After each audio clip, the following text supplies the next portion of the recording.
L'écrivain Salman Rushdie, placé sous assistance respiratoire après avoir été poignardé aux États-Unis ce vendredi. Son agresseur a été interpellé. Des milliers de poissons sont morts dans la rivière Oder qui coule en Allemagne et en Pologne. Une enquête est en cours pour déterminer la cause de ce désastre environnemental. Manifestation pour les droits des femmes sévèrement réprimée ce samedi à Kaboul. Les talibans ont tiré en l'air et frappé les manifestantes. Une personne est morte et des dizaines ont été blessées au festival Médusa en Espagne après l'effondrement de plusieurs structures en raison de fortes rafales de vent.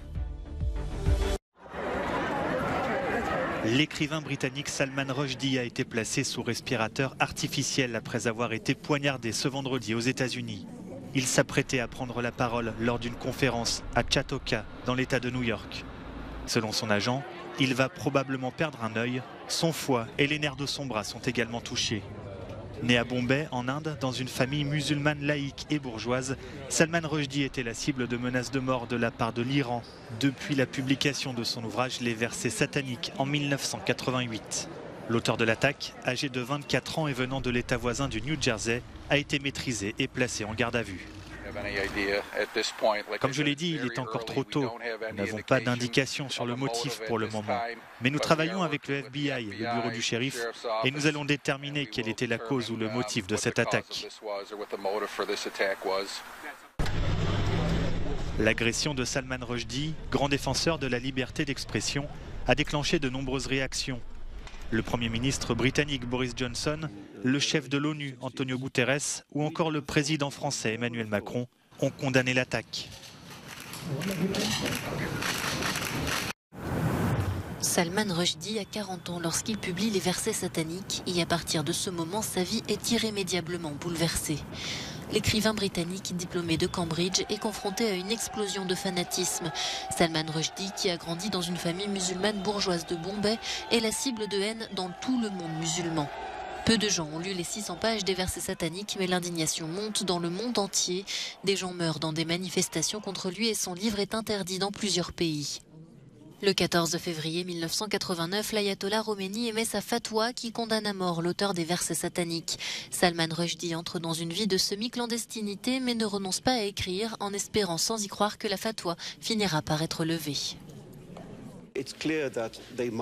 Il faut que l'Iran annule la fatwa. C'est le moins qu'on puisse exiger. Et je demande aux pays de l'Union européenne de faire pression pour cela.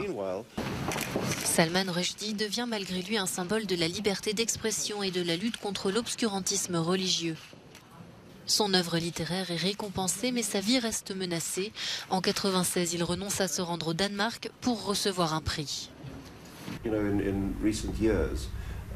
Ces dernières années, j'ai été quelque peu écarté de la conversation littéraire et l'un des plus grands plaisirs de la publication du Dernier soupir du mort a été le retour de cet intérêt pour mon travail littéraire et je dois dire que ceci en est l'un des plus grands moments.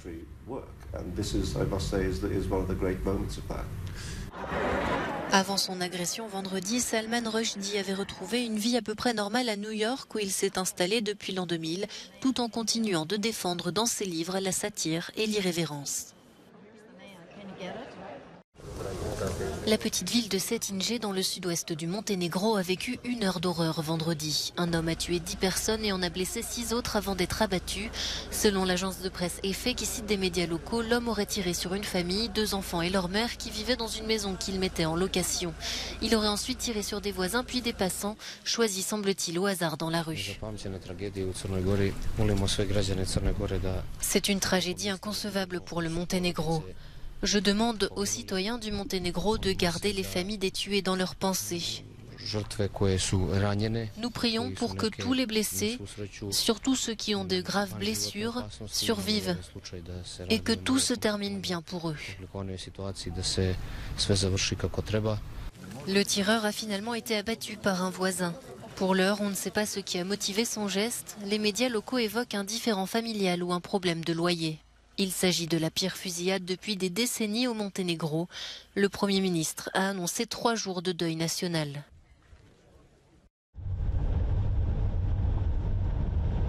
Des routes submergées et des rues entières ensevelies sous la boue. Des orages d'une intensité inédite ont frappé la côte ouest de la Calabre et une partie de la Sicile ce vendredi, provoquant des inondations et des coulées de boue. Les voitures n'ont pas résisté à la violence du courant. J'ai besoin de ma voiture pour vivre et travailler. Et là, je suis dans une situation où j'ai tout perdu. J'ai tout perdu. Ça arrive tous les ans. Ce n'est pas un cas isolé. Ça arrive tous les ans parce que les tuyaux sont trop serrés. Et voilà ce qui se passe quand les bouches d'égout sautent.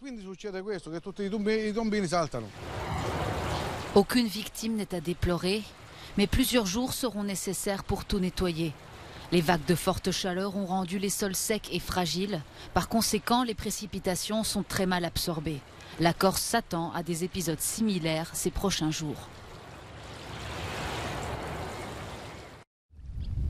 La rivière Oder, qui coule en Allemagne et en Pologne, est le théâtre d'un désastre environnemental.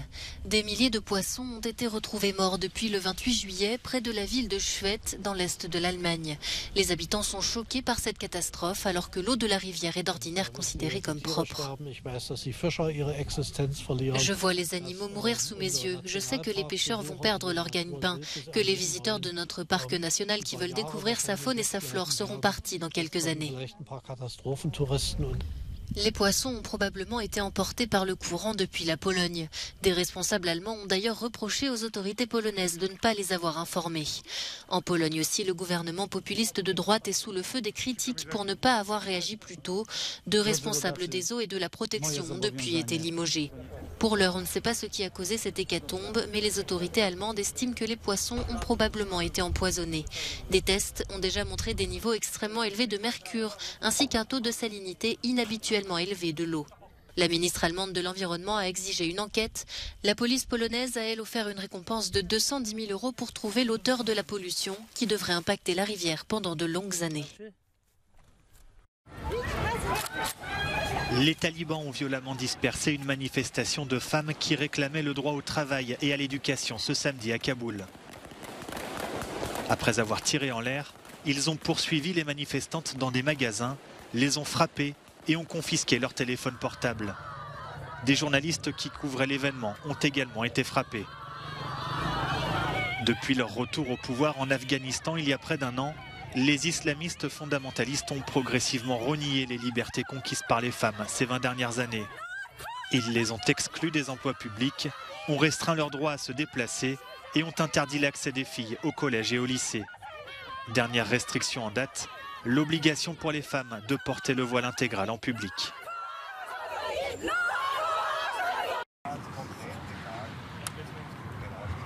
Trois migrants sont morts ce samedi sur une autoroute autrichienne proche de la frontière slovaque. La camionnette qui les transportait tentait d'échapper à la police des frontières.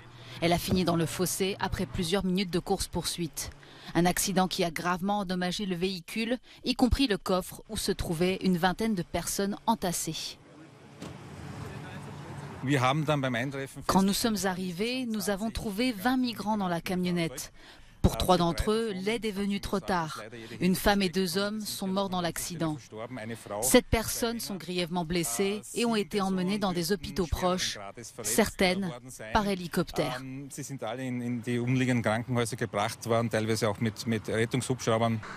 Le conducteur serait un passeur connu de la police. Il a été arrêté après l'accident et interrogé par les forces de l'ordre. En mai dernier, le ministère autrichien de l'Intérieur avait annoncé la destruction d'un réseau ayant fait passer des dizaines de milliers de clandestins, essentiellement des Syriens, de Hongrie vers l'Autriche.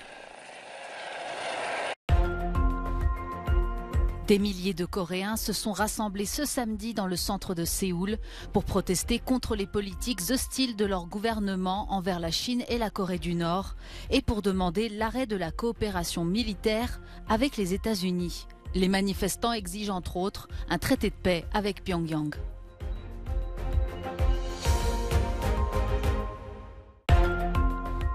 La société du milliardaire Elon Musk SpaceX a lancé ce vendredi sa nouvelle fusée Falcon 9 avec à bord 46 satellites déployés en orbite basse. 9 minutes après son lancement, la fusée a atterri pour la première fois au-dessus d'un drone dans l'océan Pacifique. C'est le plus grand nombre de satellites lancés dans l'espace pour la firme américaine.